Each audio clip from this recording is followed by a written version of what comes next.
Barnaby Joyce is with me, the former Deputy Prime Minister, live in the studio. I'll get your thoughts on a bit of that in a moment. But Matt Canavan, your good mate, he said this morning that Susan Lee shouldn't be in any rush to scrap net zero, that the coalition's irrelevant right now. Do you agree with him on that? Well, first of all, I've got a new suit on just for you. Do you like it? Looking sharp. I'm looking very sharp. Very nice. I think that Matt is doing such a splendid job. Today, what's more important, Matt brought to my attention the Arch energy analysis, which has ultra super critical coal power, $82 a megawatt hour. And if we just go below, blended firm solar wind gas, $125 now. So there it is, listeners, the truth, and that's truth from the CSIRO, which leans to the left. Coal's cheapest.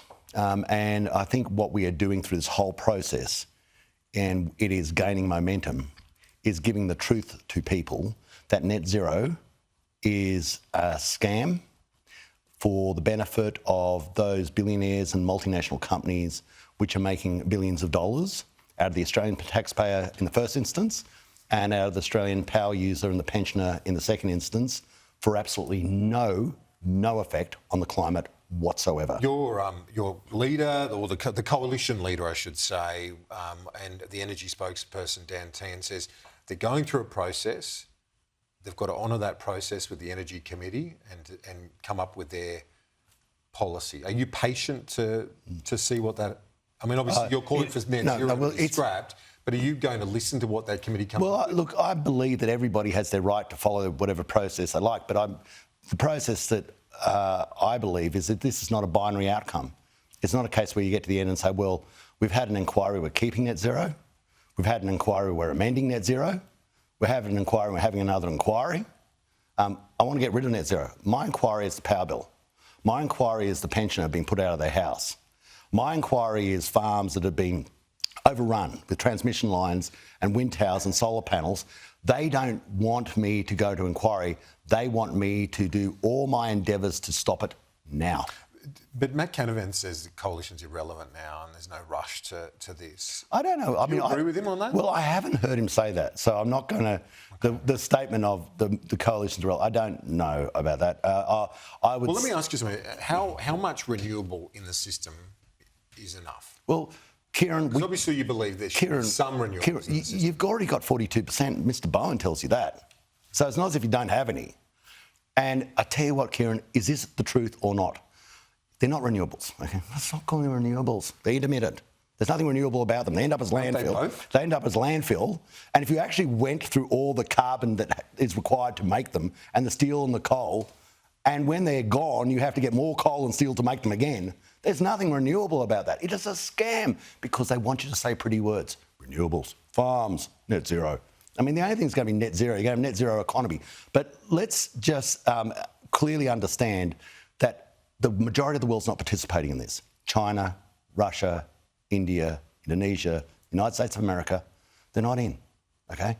So what on earth are we doing? Your private members bill, is it going to get to a vote? What's the... Well, I hope really that's determined by the numbers, which is the government. But they might want to bring on the vote. I hope, if that's what the parliament's for. And, what we've got to do is allow people to ventilate this because it's building momentum. It is building massive momentum. Part of that where you were saying initially that you're going to scrap part of the Howard era... No, see, what happened there, Chris Bowen, MI5, gave you, or leaked you, I've got this leak, look at me, I'm clever, Chris Bowen. He leaked you a draft when the actual bill itself was in the tabling office. So when he leaked it to you, you should have said, hey, Cyclone, is this the right one? So no, but the draft, you're saying... You'd written a draft. Yeah, we'd written a draft and then we went through it through a diligent process and took it back to what the coalition had that was actually our position. None of the stuff you've got now the coalition voted for. They actually voted against it. So the bill takes you back to where we were. So you're not going to get rid of Howard era for precisely the reason you brought up. Yeah. Right? But I was watching you when you did it and I went, what's he got?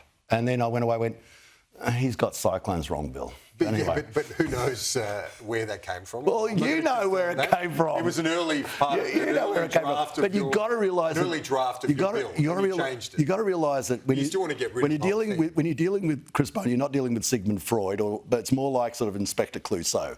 So you just got to be a little bit careful. Just next time, say.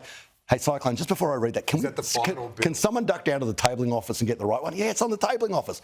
Ladies and gentlemen, we have a tabling office where you actually put the real bill. Now, sometimes people sneak around and give you other bills, but they're not the real bill, right? So when you think you've got this grand conspiracy or major stuff up, go for the latter. Yeah.